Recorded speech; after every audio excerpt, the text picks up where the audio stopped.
and gentlemen, welcome to Hero Movie Podcast, your greatest source for superhero movie discussion in the multiverse. I am your host, Adam Portrais, and I'm joined by Sean Keenan. I'm Heidi. And, of course, Bruce Leslie. I'm a prickly pear, and Batman does, in fact, smell this time of year. Oh, he does, man. If you leave Batman outside too much, he does stink a little bit. But with a quick bath, you know, a little conditioner and stuff, he's good as new. And how do you not open this episode with Jingle Bells Batman Smells? Listen, because, well, here's the thing. And I'm going to be honest with you, Bruce. I'm in the Christmas mood, the Christmas spirit, if you will. I decided to be the nicest person that I could possibly be, and we forewent our national, our yearly tradition here of playing, our favorite Bruce Springsteen song. Hey, there's another week. There's another week before Christmas, my friend. That's true. So count your blessings. I have gone, and by the way, I have gone the entire Christmas again this year, which would make 2 years in a row of not hearing it a single time. So don't ruin that for me.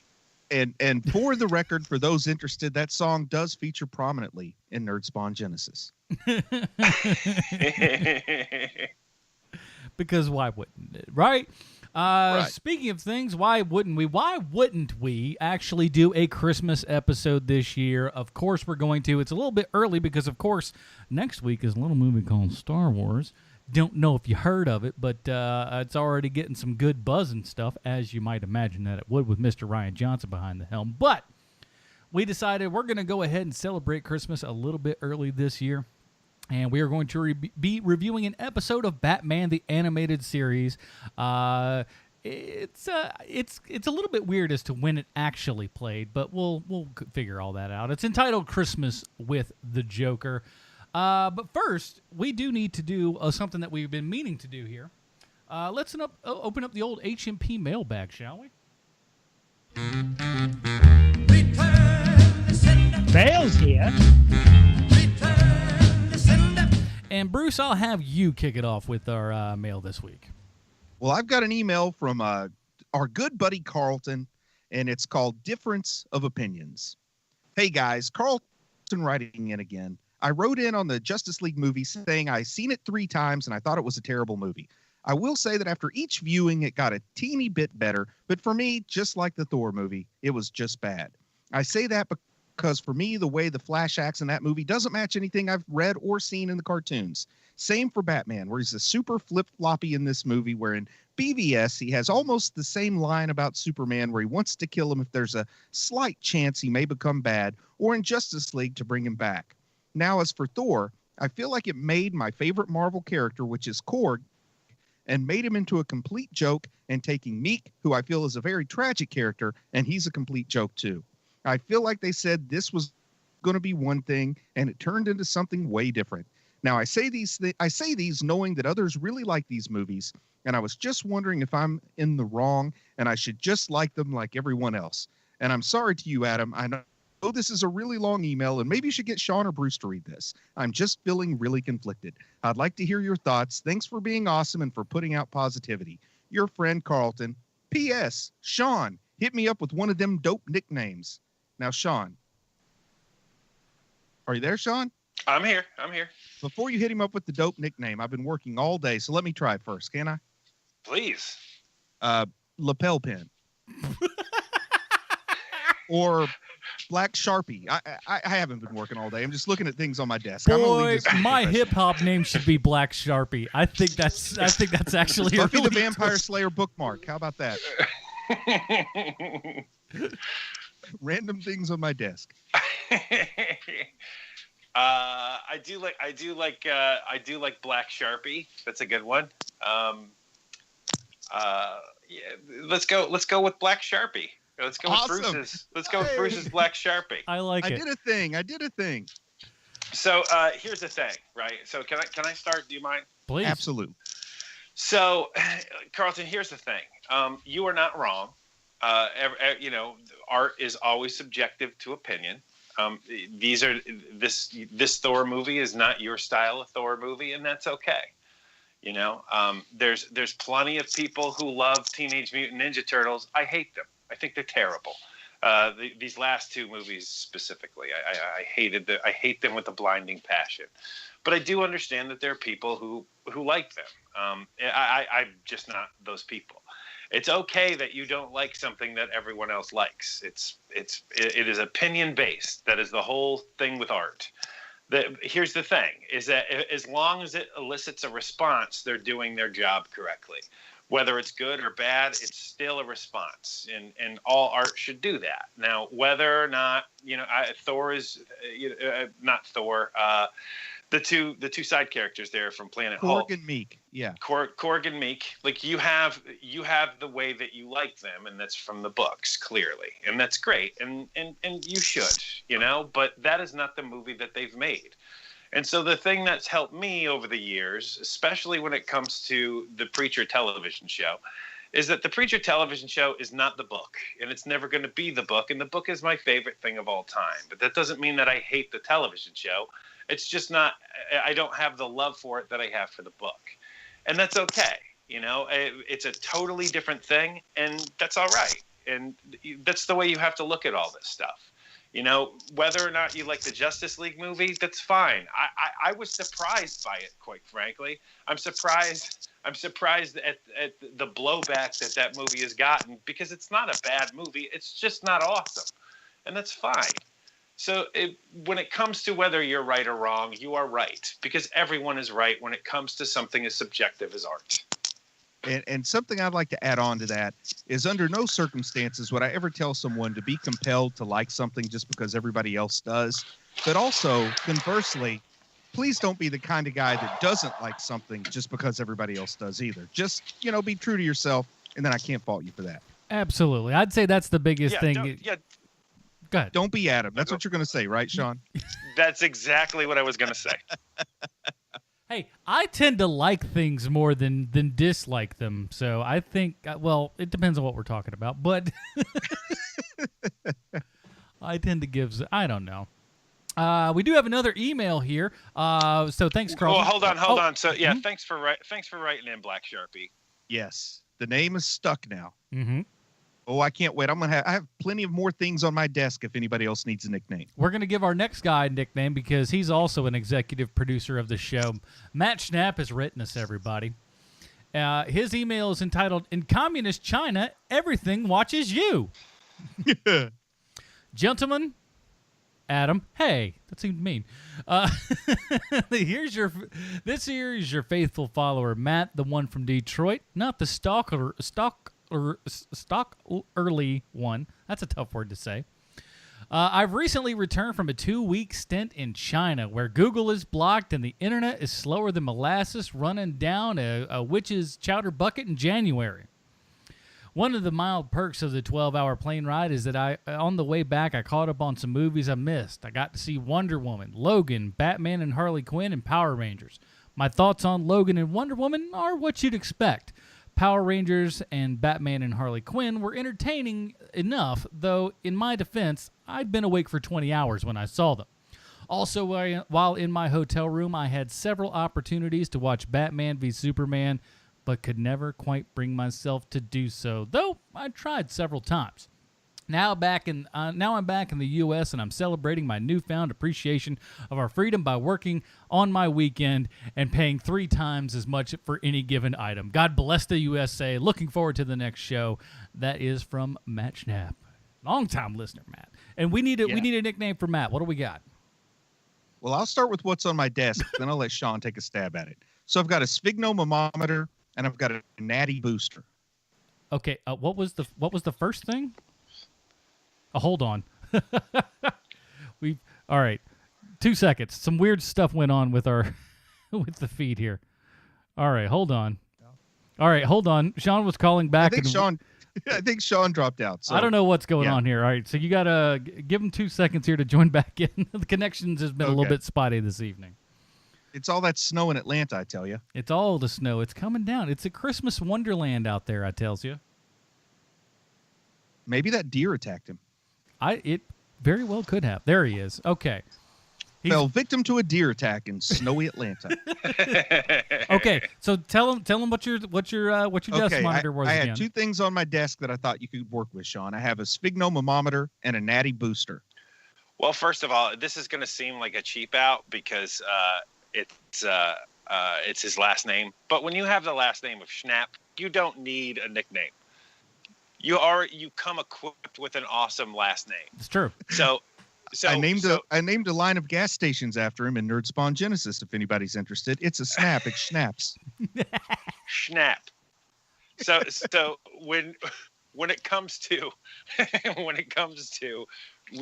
Matt Schnapp, and I'm sorry, Matt Schnapp, that we're cheaping out on a nickname for you. Schnapp is such an awesome last name. There's no you don't even need a nickname like Schnapp. Schnapp. All day long. Aw, Schnapp. I like that.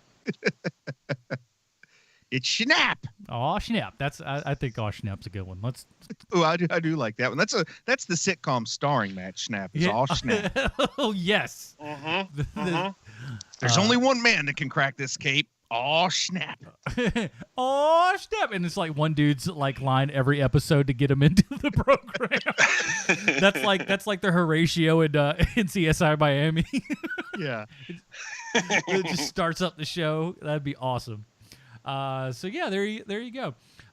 Speaking of Matt, we've got another Matt up here, and he spoke of the other Matt, and sure as shooting, the other Matt actually wrote us, guys. Yay! What a day! And he writes, "Been a while. Hey guys, been a long time since I wrote in, but it's been a really busy time for my wife and I. Just wanted to tell you guys how great the last few episodes have been, and it's always my favorite of Monday when my phone tells me that I have a new episode of HMP available for download. We may or may not keep this next part in here, depending on how he feels about it. But also, Sean, I heard you refer to your lady friend as your fiance in the last episode. Congrats, sir. That is so awesome for you." Oh, well, thank you. Lies, I tell you, lies. Saving him for the Leslie he wants. Anyway, you fellas are doing the Lord's work, and I love tuning in and occasionally binging back catalog when the mood hits me. You guys rock. Keep up the amazing work. Matt, a.k.a. the HM Creeper. Thanks, Matt. He's got his own nickname there. He gave we don't have to worry about that so one. we're all good and that's there. too bad because I had nasal mist ready to go. With its awesome powers of nasal mist. So that's it, everybody. If you'd like to email us, go ahead and email us at heromoviepodcast@gmail.com. Let's close up the old mailbag. Bale's here. Okay, so as we said previously here, our episode this week is going to be entitled Christmas with the Joker. It is, if you look on like Amazon Prime where it's streaming right now, if you have that available, you can go ahead and get that for free. It's like the second episode, but we'll talk a little bit about where it kind of came in the line and everything. We don't have a proper trailer here for it, but I do have about a minute here that will kind of give you an idea as to what kind of goes on.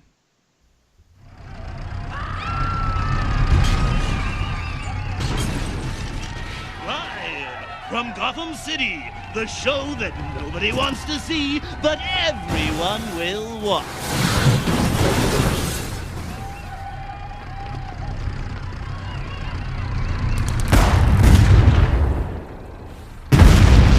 Yes, it's Christmas with the Joker. And now let's welcome our host, the clown prince of crime, the Joker. Greetings from Gotham City, and welcome to the first annual Christmas with the Joker.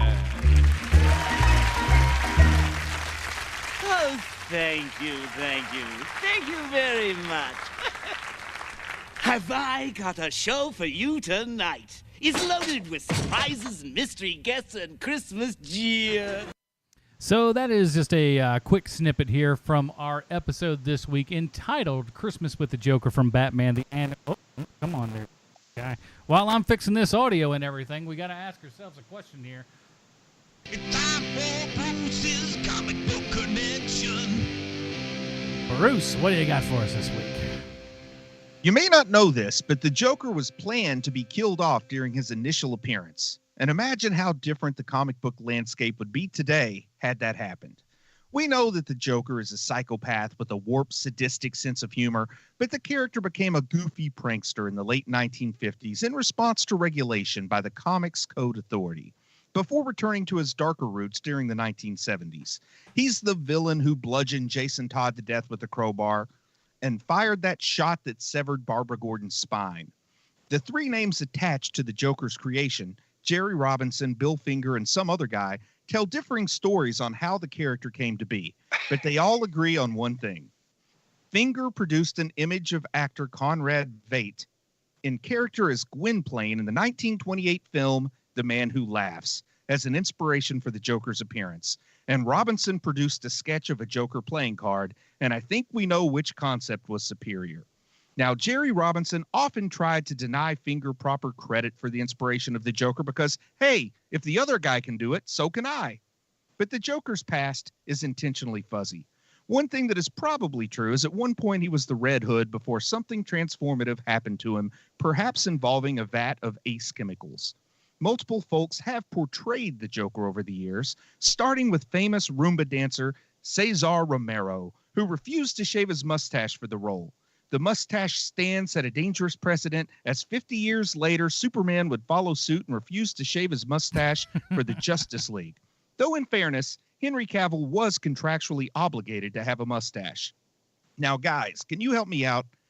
Can you point me in the direction of a job that requires me to have a mustache? I think that would be a dream job, wouldn't it? Perhaps a PI in Hawaii? Major also League obligated? Major League Baseball third base coach. Relief pitcher. Yeah. Oh, not in Cincinnati. They had a no facial hair policy for years. Anyway. Mattingly, get rid of those sideburns.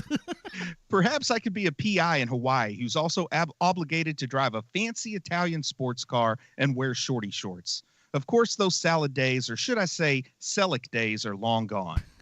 Now, Jack Nicholson reprised the role for Tim Burton's movie, and at the time received universal praise as well as a ridiculous contract for his portrayal, though the years have not been kind to his performance. Heath Ledger revolutionized the character in Nolan's The Dark Knight, and many have speculated that his dedication to the role may have cost him his life. And then Jared Leto gave us what I think can most politely be called a palate cleanser. Nobody wanted to be the person who followed Ledger as the Joker, but following Leto, probably not so intimidating.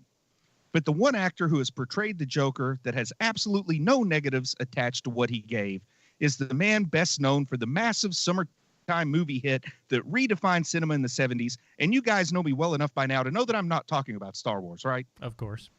I love that low-hanging fruit that's called Corvette Summer, which launched Mark Hamill's career into the sort of hyperspace that would lead to him doing voice work for animated afternoon TV shows and to the Joker. Lucky for us, today we have the privilege of discussing his first ever performance as the sinister Man Who Laughs. Indeed. Now, Christmas with the Joker, while it's got a production number of 2, it was the air date order of 38. It's the 38th episode of Batman the Animated Series. Joker escapes Arkham Asylum on Christmas Eve and has a special Christmas plan for Batman and Robin, kidnapping Commissioner Gordon, Summer Gleason, and Harvey Bullock. He threatens to kill them at midnight. Of course, things are never that easy with the Joker, and he sets a few disasters in motion to keep Batman and Robin busy that Christmas night. It originally aired on November 13th, 1992. And, originally Mark Hamill was just cast as other voices. I mean, he, I don't know, I guess, his star wasn't shining quite so brightly in 1992. And he was just happy to get some voice work. But then Tim Curry, it differs on exactly what happened to Tim Curry. He was cast to be the Joker. Some say that his version of the Joker was just too intense, a little too scary. Others say that he had like a throat infection and couldn't do it. And Mark Hamill stepped into the role and just nailed it by all accounts. I think Booger Sugar. That's just how that's. Mark Hamill in the Booger Sugar? Could have been anybody. I don't know. I'm not pointing fingers. I'm just saying it's Hollywood. It's the early '90s. It's going around. I'm going to point a finger squarely at Lauren Lester. I think he gave everybody Booger Sugar in that, and then he just took over control of the show. I think this was actually, at least according to, there's so many. That's the problem with animation, is that because things are put in certain places, everything is like, it's like getting a deck of cards and it's just kind of shuffling everything. You really aren't quite sure, what is and what isn't. You know what they say about a deck of cards? No. Joker's wild. Keep going. Good grief. What can I say? You better step in, Sean. I'm going to kill the poor guy. It's like. So I doing some research for today. I found out that this is Hamill's favorite episode of Batman. This is the episode that he points to when he says that's some of my best work. And I agree. Of the three of us, I'm the one who has the biggest problem with animated stuff. But again, if it's done well, I like it just as much as I like anything else. And this is done so well. And you forget that not only, at least I did, not only is the show well written, but the way it looks is just so beautiful. Yeah. The artwork is going to stand the test of time. I mean, it already does, but it's going to, even in the future, it's going to be looked back on as a seminal work, and it should. It's amazing. Yeah. And even down to designs, like, because the Joker in this series looks different from the Joker in the comic book, and even though he's not wearing his trademark purple suit like he does in all the other things, because it's Christmas, it's still so well done, and it's so lovely. Just the design of Joker alone. There's so much to the show that's well done, or just again and again, I'm like, oh, that's a nice touch. Oh, that's a nice touch. Whether it's the version of Robin that we get in the show, whether it's Alfred, the way that Alfred speaks in this show. Although I do have to say, one of the only problems that I have with this series is that, especially with this episode, it's Christmas Eve, and Bruce Wayne's still got Alfred working, making sandwiches for him and Robin, and it's a little ridiculous. Listen, like, hey, if give you, the guy a night off. If you he give really the help treating him like a inch. child treats their parent. Yeah, they'll take a mile. You give them an inch, though. You got to keep them in check. I've had to work many a Christmas Eve, so Alfred has no sympathy for me. It's late in the hardcore. You make those finger sandwiches, boy. Now, how do you guys in your mind picture it if Tim Curry had been the Joker? The biggest thing for me is that what I think that Mark Hamill brings to this, that I don't, and I can't tell you if he was directed this way or if this was a decision that he made for himself. Knowing the guy, I think he would make this for himself, is there drastic changes in Joker. I don't know that Tim Burton or Tim Curry would have done that, rather. Just because that's one of the best parts about his character throughout this entire series is that he can go from that mad, super laughing to very stern, very, poignant, very angry, real quick, and then back and forth. It really gives him that manicness that I don't know that Curry would have really had. And I think the biggest compliment I can give the portrayal of the Joker is that never for a second do I ever hear or think of Mark Hamill, because far too often when celebrities are voice cast, which wasn't a common thing to do in 1992. Toy Story hadn't really changed the way that we cast animation yet. But never for a moment do I hear Mark Hamill. I just hear the Joker. I sink right into my roles, and no one knows the better. Oh, my goodness. Is that Mark Hamill? Good Mark Hamill, Adam. I do have to say, I believe that Hamill's performance is influenced by Curry, and it would make sense. It feels like he's doing sort of his version of Pennyworth from It, and that's not terrible. There's a level of menace that is missing from Mark Hamill's voice that I think Tim Curry would absolutely have. And also the lines were almost certainly written with Tim Curry in mind. Right. But Mark Hamill made it his own. One other thing that caught my attention: the writer and director of this episode never wrote or directed another episode of Batman the Animated Series. I don't know if that's really. I don't know if they were picked just because it was a Christmas special, or if maybe there was a little bit of disappointment somewhere. Maybe Bruce Timm was disappointed in some ways. And compared to episodes of Batman the Animated Series, this is probably in the bottom half. Do you know if the person who wrote and directed this episode went on to their own show? Now that I don't have the answer to. Well, I'll say this. So Eddie Gordetsky is the guy who actually wrote this thing, and he's gone on to a number of different things. Though when you look at his picture on the internet, you would just be like, "Oh, that's somebody's slob uncle." And you just have to say his name. You had me at Gordetsky. But he's worked a lot on like 2.5 Men, the Mom, Fresh Prince of Bel-Air, Mike and Molly. He did some stuff on Big Bang Theory and such. So he's been around quite a bit. The other guy, I can't remember off the top of my head. I see. So he's a Chuck Lorre guy. Yeah, seems to be a big in the Chuck Lorre verse, if you will. Mm-hmm. And I don't know, guys. Any other general comments before we jump into this episode? Because there are some questions I'm going to ask, and you guys are going to say you can't ask those questions. You just got to let it go. But I'm going to do it just to stimulate some conversation. Well, here's another generality, because I have a question that's a general question. Yeah. How often have you guys watched this? Is it something that you watched like every so often? Well, what was it that we reviewed? We reviewed Harley Quinn and Heart of Ice when you were out, Sean. And I don't remember exactly what you said, Adam, but I told people that I'm embarrassed that I haven't watched more of this, particularly now that it's on Amazon Prime, where there's no real barrier to me watching it, because it seems like something that I should have watched far more often than I did. I didn't watch it a lot in first run. I only caught it here and there later, but I know, Adam, you were a pretty devoted watcher first time around. Yeah, when it was out in '92, in the early '90s and stuff, I was mad obsessed with the show, and honestly, I still think to this day, outside of comics, in the moving medium, Batman the Animated Series is the best Batman has ever been portrayed ever.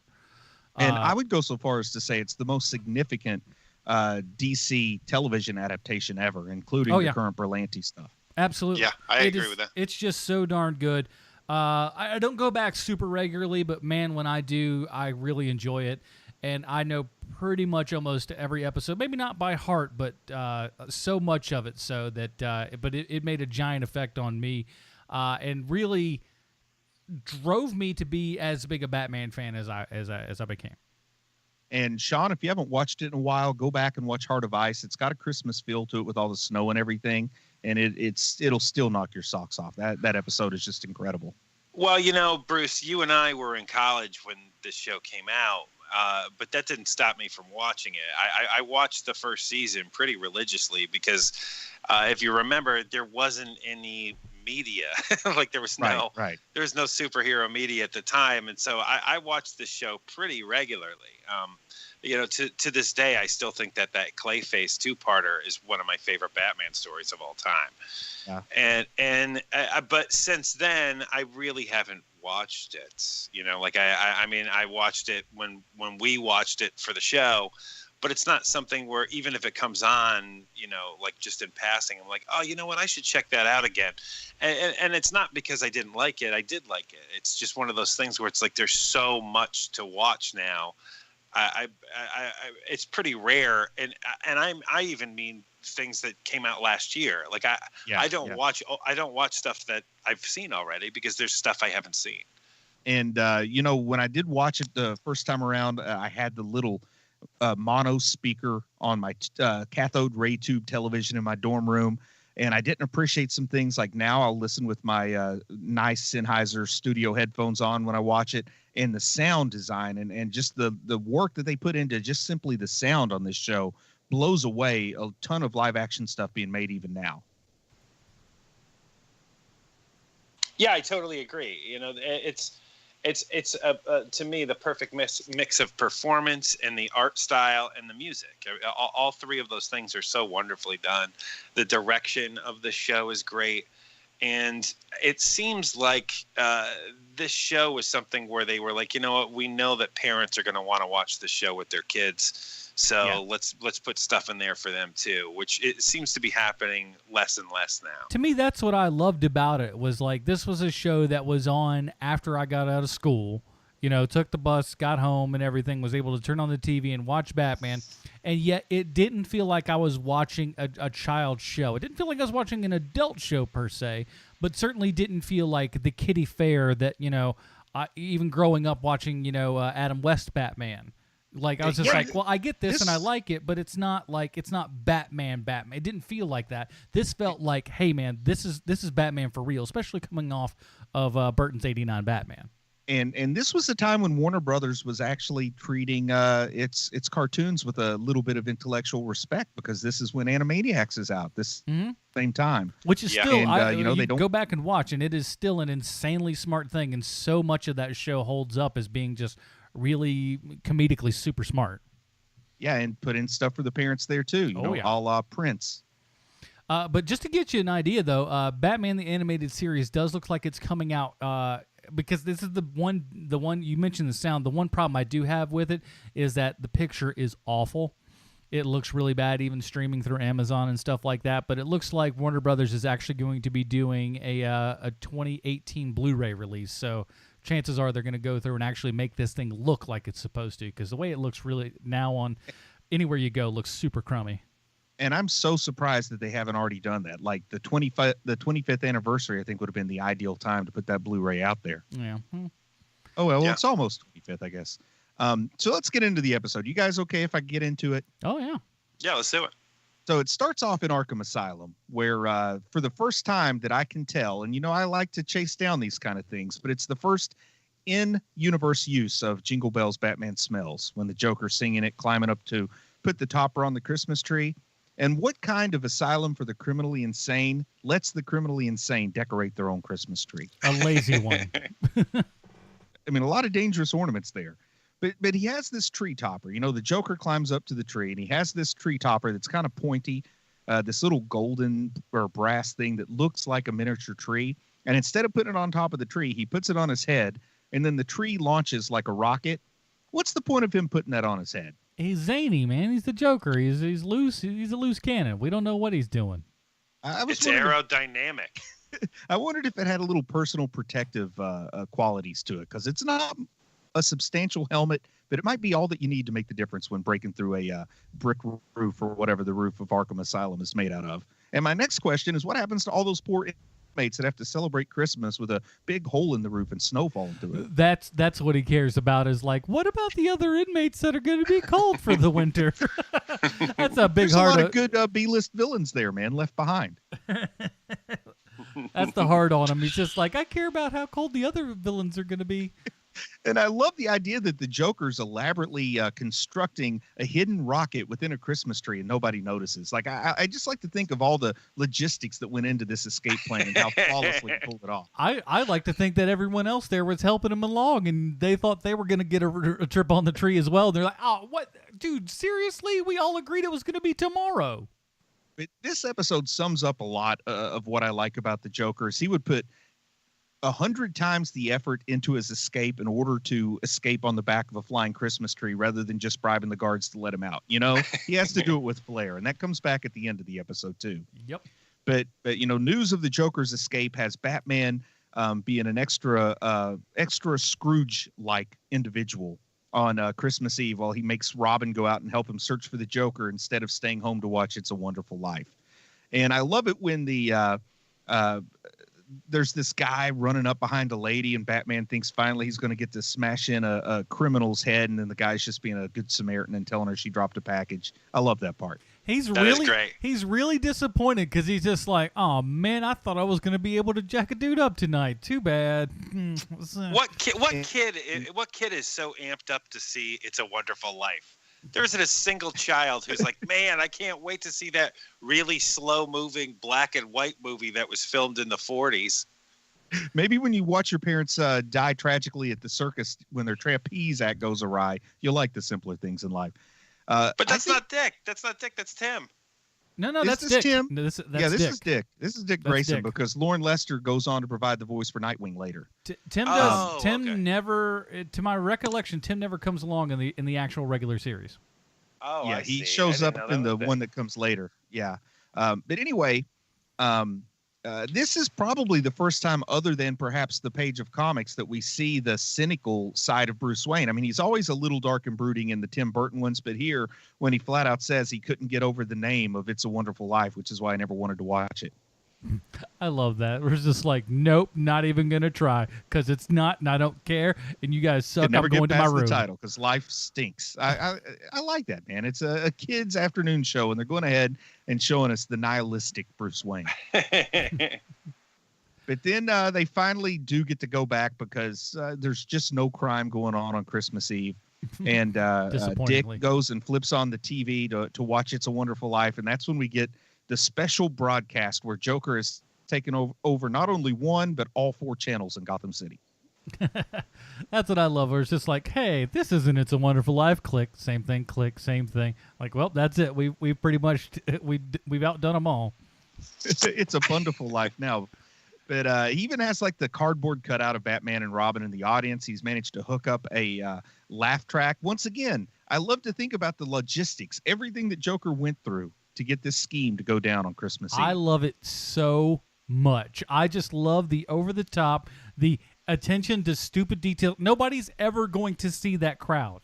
No one's ever looking at that crowd shot, yet he's going to cut everybody out in cardboard, paint their likeness on said cardboard, get that together. It's so much work for zero payoff. It's only entertaining to him. I love it.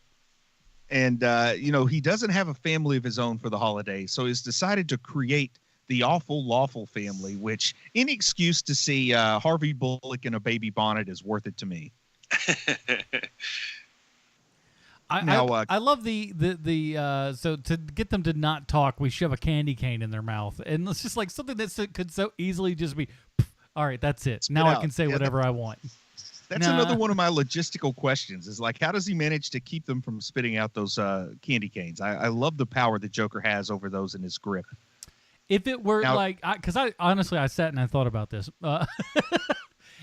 If the candy cane, now the way that it's drawn, it's not that big enough, but if the candy cane were big enough, perhaps it would be too much for them to be able to actually spit out if it was jammed correctly in their mouth. If it was just like, but it had to be like, the size of like, a big pipe or something instead of just like a regular candy cane. Adam, I'm a Juilliard trained orthodontist, and that's not possible. Oh, well, there goes my theory. Now, did you guys know who the lady was, who Mama Lawful was? She was one of the not second hand of Gordon, but she was a lady. I thought it was Montoya. No, it's the news lady, Summer. She's the one that's always doing the news reports on Gotham TV whenever something's happening. So she's the news reporter. And then, of course, Commissioner Gordon. But, yeah, Harvey Bullock is just darned cute with that baby bonnet on, his little baby Awful Lawful or whatever. So somehow Batman uses the Bat computer to pinpoint the location of the Joker's signal by zeroing in on power surges around town. So he's kind of figuring out where the signal's coming from.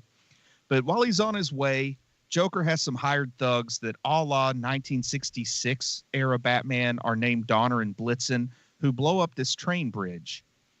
And I do like it, too, because they go the extra mile to have Summer Gleason say that her mother's on that train because, just a train load of average Gothamites isn't enough. They got to give us that sort of personal connection there.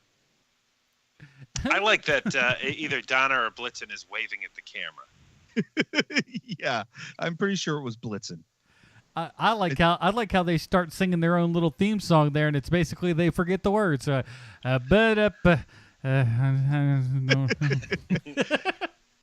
when the train, when the bridge does get blown up and Batman and Robin have to jump out of the Batmobile to go save the train, it really, to me, at this point, not one of the higher parts of the show because it kind of feels like video game mechanics here. Like, Robin has to get down and twist the knob to detach the back part of the train and pull the lever. Batman has to go and rescue the engineer.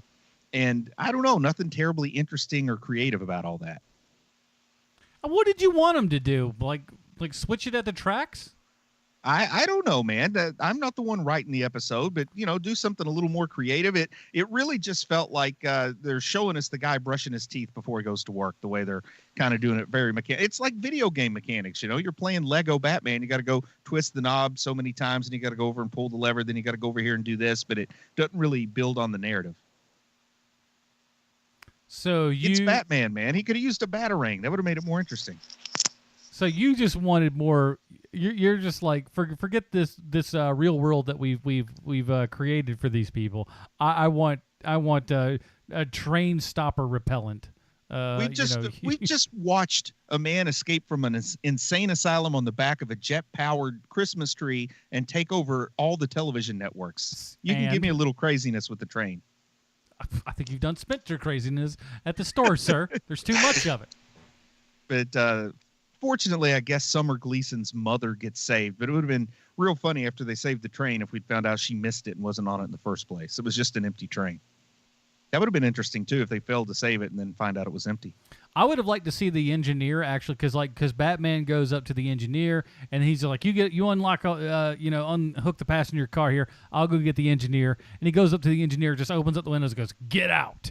And he grabs him and they fall out together. I would love to see the engineer just going, what? Who? No. Why would I forget this? No. You know what they say, man? An engineer always goes down with his train. He could have thrown that line at him. I'm pretty surprised that Batman didn't have like an train engineer Batman suit. Hey, engineer repellent. They sold it back then, I'll tell you that much. Well, man, next he goes back to redetermine where the signal's coming from, and he finds out it's at the observatory atop Mount Gotham, which leads to, I think, the most fun little interchange of the whole episode, where the telescope on the observatory turns into like a tank turret and starts firing cannon shots at Batman and Robin there as they try to go up the snowy bank of the hill, because once again, we're going back to this ridiculous degree of subterfuge from the Joker. And then somehow he's managed to requisition a military grade cannon and he uses it for a prank. And see, you go like, hey, man, what's up with this train nonsense? And then the next scene, you get a cannon coming out there, and then you're like, well, at least they got this. Take what you can when you can get it, my friend. But when the scene before and after the train are so much fun, the train really seems that much more boring in comparison. And think of all the retrofitting they had to do that planetarium, or I'm sorry, the telescope to get a gun that size in there. Not only that, but telescopes don't normally point down at the ground. There's no functional reason for them even to be built to do that. So he's done some serious work on this observatory. I think 3-4 months work at least has gone into this. And the amount of firepower, because that thing shoots easily 20 times. And also big ups to the, props need to be given to the animators for sort of depicting a realistic recoil every time that gun fires. The whole top of the observatory kind of jerks back like a tank. And I do like the spray, like the smoke spray that comes out of the turret. Yeah. Very, very cool looking, all that smoke that comes out. Very cool. And then Batman, draws the fire of the cannon so that Robin can break in and disable it. So, teamwork, guys. That's why Batman needs a sidekick, because what responsible adult wouldn't charge towards cannon fire with a teenager at their side? Exactly. But I love going in there, and then you have the stand-ups of the Joker who all have like machine gun tipped fingers and stuff like that to shoot at him. Yeah, that is pretty cool. Jumping through all of it. It's so unnecessary and so just silly and cool. I love that kind of dumb stuff. Yeah, Joker bots, but they're no match for the man, or not the man, the boy wonder. I almost called him the man wonder. That's later in life. What if that was what they ended up calling Nightwing? Come on, man wonder. Nightwing, the man wonder. You know what? I hate you guys so much. Come on, man wonder. Get over yourself. So then they get another clue as to where the Joker's really at, because he gives Summer Gleason a Christmas present, which is a Betty blooper doll, which doesn't come anywhere near copyright infringement. No, it's just like, Ricky Rouse, Monel Muck. You know that they wanted to use Betty Boop so bad, and they were just like, what are you going to do? Betty Blooper, because, the Betty Boop cabal, you don't want to mess with those people. They're nasty. They're like Disney. It's probably one of those strange things when after the fact somebody did a little research and found out that Warner Brothers purchased Betty Boop in 1947 or Dude, something. that's how a lot of this stuff goes sometimes, where they just go, there's no way we could possibly, and they're like, yeah, we actually had the rights to that. Say what now? Oh. That's the whole story of Elongated Man, but that's for another day. So there was only one company in all of Gotham that ever made Betty blooper dolls, and they go to that, and when you see the exterior of that building, how could they not immediately know that that's where the Joker was? Because it's got a gigantic, sinister clown face guaranteed to give nightmares to all, built into the side of the building. There's no other place. Like they don't even need a manhunt. Whenever the Joker escapes, they just have the cops waiting at the Betty blooper factory, because there's no way he could resist that place. That'd be hilarious if Robin just looked at him and just said, you know what? We really should have thought about this ahead of time, shouldn't we? Are you sure you're the world's greatest detective? Can't we just third spot?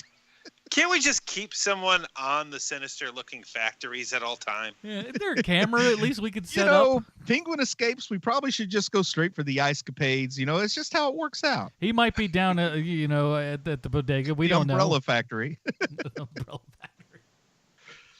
So, Batman runs into the hideout. And once they get inside the factory, of course, Joker was expecting them. He's the Joker, so he plays this song, Sugar Plum Fairies from the Nutcracker Suite, over the intercom. And then they have these giant Nutcracker robots that start attacking them. And surprisingly, don't try to kick them in the crotch, which I think is what the Joker's obvious go-to joke would have been with the Nutcracker. I just love the power of Dick Grayson's kicks. Because one would imagine that these things are made of at least metal, right? And so No, they're nutcrackers, man. They got to be made of wood. Well, they got electronics inside of them, so that much we know. But he goes and he's kicking heads off of these things like it's nothing. Like these things are made of styrofoam. It's insane. And just like, wow, the kick behind this kid, man, unreal. It's not about muscle. It's all about technique, man. He's like a rocket. That's a good point.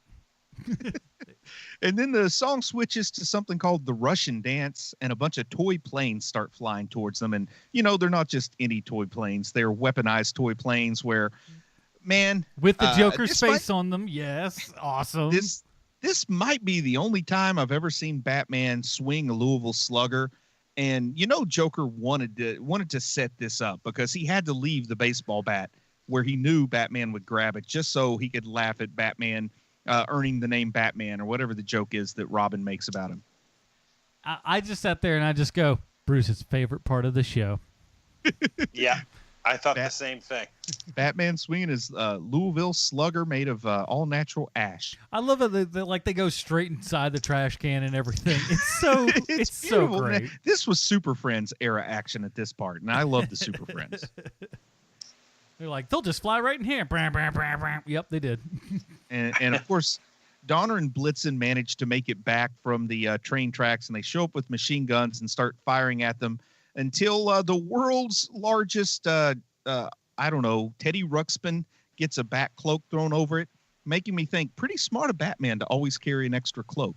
Yeah, that was one where you're just like, okay, hold on here. So he's going to clearly come down with no cloak. Nope, came down with a cloak, not a bullet hole in sight. I'm like, okay. Yeah, because and then when that teddy bear falls on Donner or Blitzen or whoever it falls on top of, that thing is huge and it talks, and I kind of want one. You can get those big giant things. Well, I mean, hey, we saw it in Iron Man 3. They exist. I'd even take it with some bullet holes in it. I'm not picky. Like you see that on eBay, mild bullet holes. Yeah, slight bullet holes courtesy of the Joker. I think that ups the value if the Joker's who was responsible. Then you find out it was just minions and you're disappointed. Don't you think that there's somewhere in Gotham City somebody who does that? They sell like aftermarket Joker was here stuff. Like they have to. They have to. Oh, it's like people that sell like a serial killer paraphernalia on eBay. Here's the blown up box that the Joker, did a blah blah blah blah. Yeah. And then the Joker reveals himself. The stage curtains draw back, and we see the Joker has Gordon, Gleason, and Bullock, the awful lawful family, dangling over a vat of what looks like hot lava to me. They always I know a toy company has to. I know by law they all have to have boiling hot lava in them. We know that as a fact. But, or maybe the Joker brought his own, you can buy those lava rocks for your landscaping. Maybe he just dumped several bags of those in there and heated them up, because isn't that essentially do-it-yourself lava? You just stir it around a little bit. 15 minutes later, once it gets up to 400,000 degrees, you're good to go.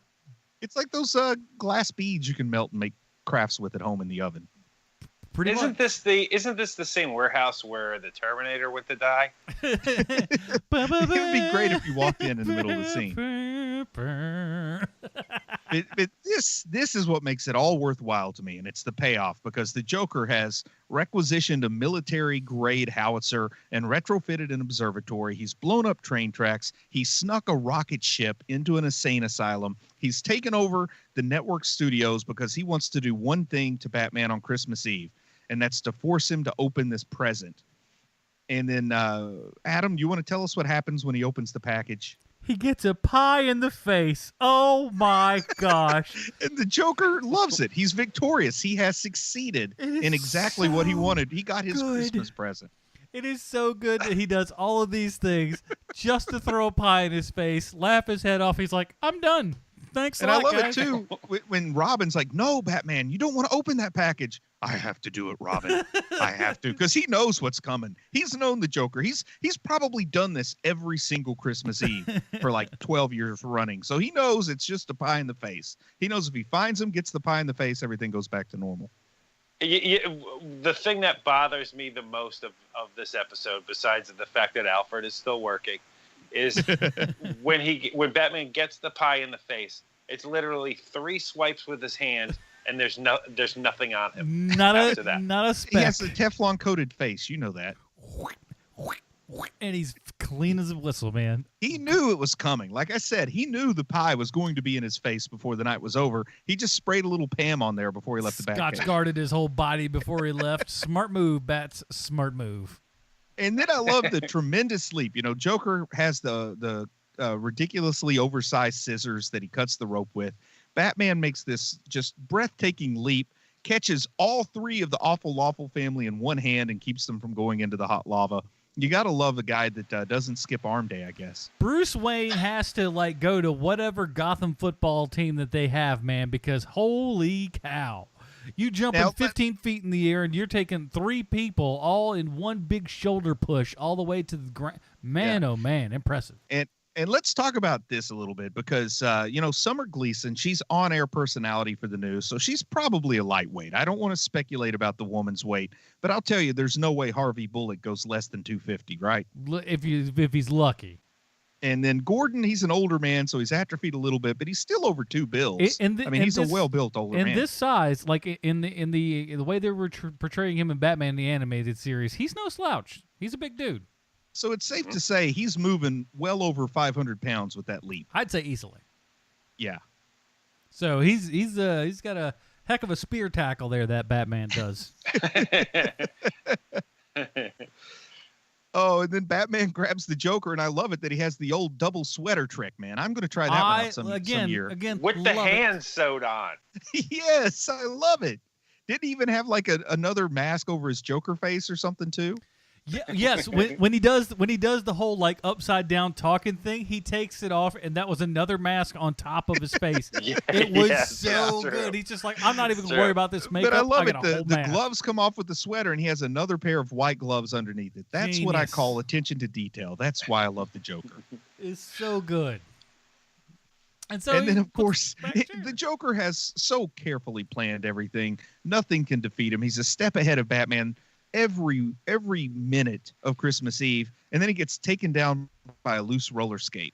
And that's how I'm going to die. Like, my kids are going to leave something on the ground, and I'm going to survive a lot of things in my life, and I'm going to be taken down by something akin to a loose roller skate.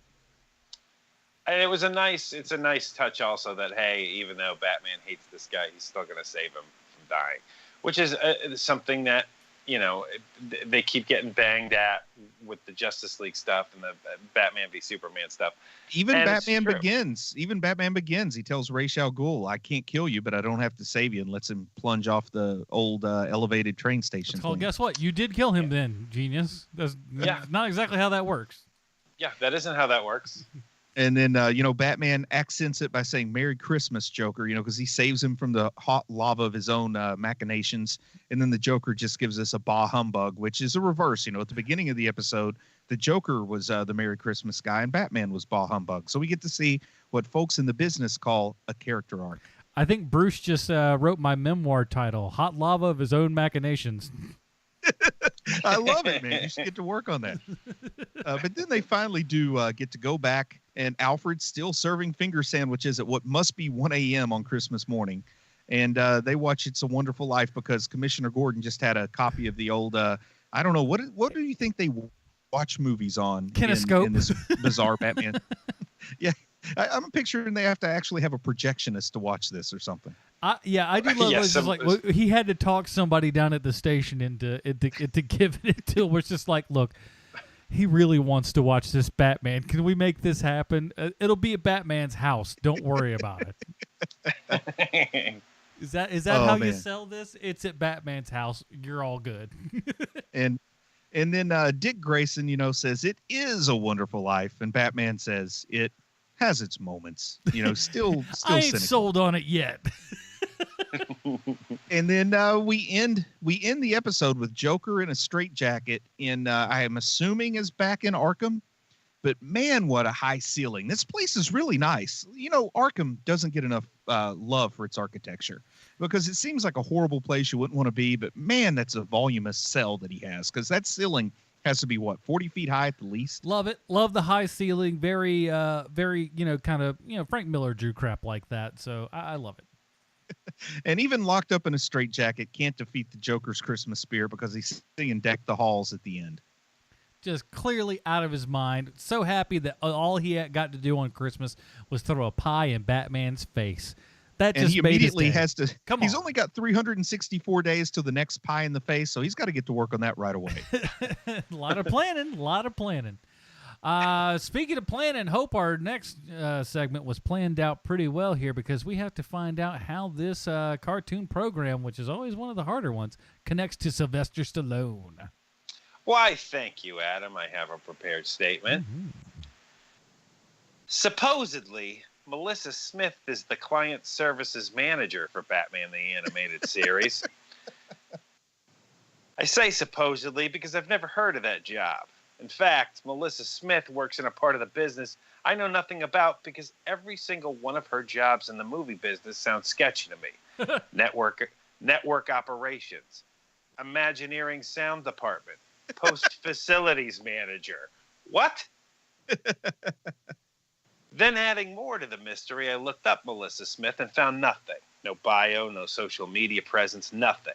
Also nothing on Wikipedia, which makes me come to the natural conclusion that Melissa Smith is not a person. She's a fake identity used to make money for someone who's already working on the productions, and while using a dummy social security number, that person collects paychecks coming up with jobs that don't exist. Genius. So the next time you're watching Action Jackson and you're sitting through the credits like you do, and you see the name Melissa Smith under Distribution and Marketing Coordinator, you'll know someone's getting bamboozled. Or when you're watching everyone's favorite Sean Connery movie, The Presidio, and you watch the credits for Post-Facilities Manager, you'll see fakety fake Melissa Smith.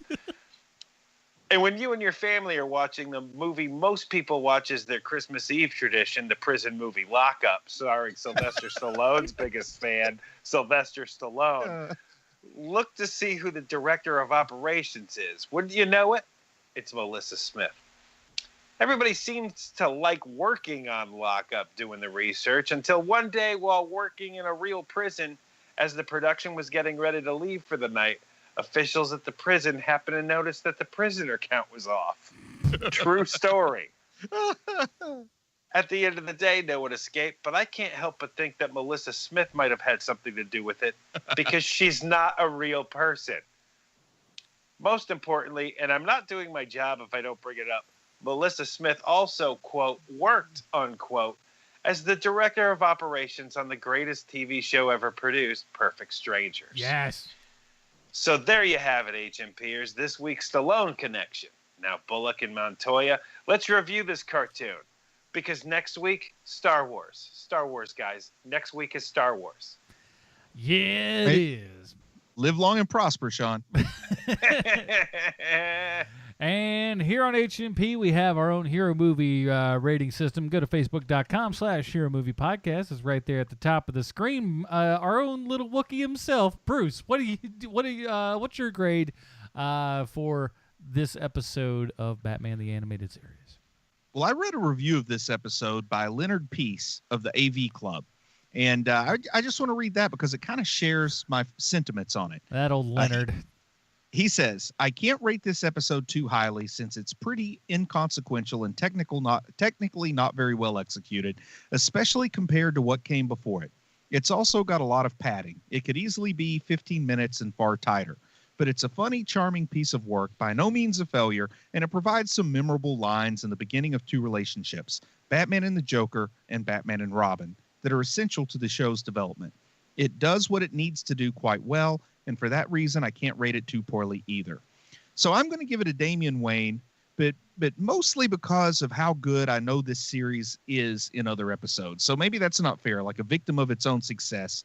But when I think of some of the Dick Grayson level episodes that this show has produced, I would put this one just kind of there in the middle. Damian Wayne, it's got nostalgic value, it's got some fun, but it's not one of the stronger episodes of Batman the Animated Series, in my opinion. Okay. Keenan, what do you got? I agree with everything he just said, but even with that being said, I still got to make it a Tim Drake. I really like this episode. It puts me in the Christmas spirit. There's not a whole lot of superhero Christmas tradition happening, and so I really like the suggestion that we see this. Who came up with watching this? I think, well, we were coming. We were just. It's a combination of me and Bruce. I don't know if it was either or of us, but you know. I think we talked about it back when we watched the Heart of Ice episode. Yeah. Well, it's a collaborative effort. terrific suggestion, guys. It's a Tim Drake. I'm going Tim Drake as well because I'm exactly like Sean. I agree with everything that was said there. But there is a level of fun to be had with this. Mark Hamill just doing what he does, and the fact that it was like again. Everything was done. So much was done. So much planning. So much everything, all to give Batman a pie in the face and have a good old fashioned laugh about it. You gotta love that, dude. That's such a Joker thing to do. To be like, well, I got mine. Well, back to Arkham with me. Who cares? So good. So that is it, everybody. Thanks for joining us on this Christmas special HMP. Join us for our next year's Christmas special. How's that for a tease? But no, next week is when you're really going to want to join us because I'm sure, as you might have known, there's a new Star Wars movie coming out, and Star Wars has been pretty flippin' awesome as of late. So we're going to be reviewing Star Wars. Honest to goodness, The Last Jedi. I almost forgot the name of it. You got it. Because I have been ignoring everything on this. I know absolutely nothing, and I'm so stoked about that fact. So cannot wait for that to happen. In the meantime, Bruce, where can we find more of your work on the internet? Go straight to Amazon. Look for Nerdspawn Genesis, the funny superhero novel that the New York Times says, what is this? I didn't ask for this. Does anybody know how this got here? But it's the story of three men and a superpowered kid fighting to save their local Comic-Con from the forces of evil. Available on Amazon as an ebook and paperback. Also enrolled in Kindle Unlimited, so subscribers can read for free. And for this week only in the United Kingdom, it's on sale for 99 pence. That's like, what, $1,000 US? It's the closest they have to 99 cents, I think. Okay. I know that 50 pence is the rapper's name in the UK. Oh, that makes a lot more sense. Mm-hmm. Sean? You can find me, Hero Movie Sean, on Twitter. And that's it right now. And, of course, HeroMoviePodcast.com, where you can find all the Hero Movie Podcast goodness. And our Patreon folks have heard us say some stuff about Patreon before the show, and some more stuff will be coming on that in the future with all the craziness that's going over there at Patreon right now. So thank you guys for all that you do, man. And The Film Find, thefilmfind.com. New release reviews. We always got tons of stuff going down there, man. So check that out as well. That is it, everybody. Join us next when we're going to talk Star Wars The Last Jedi. For Sean, Keenan, Bruce, Leslie, I'm Adam Portrais. Stay super, everybody. Bye, Marty and Evie.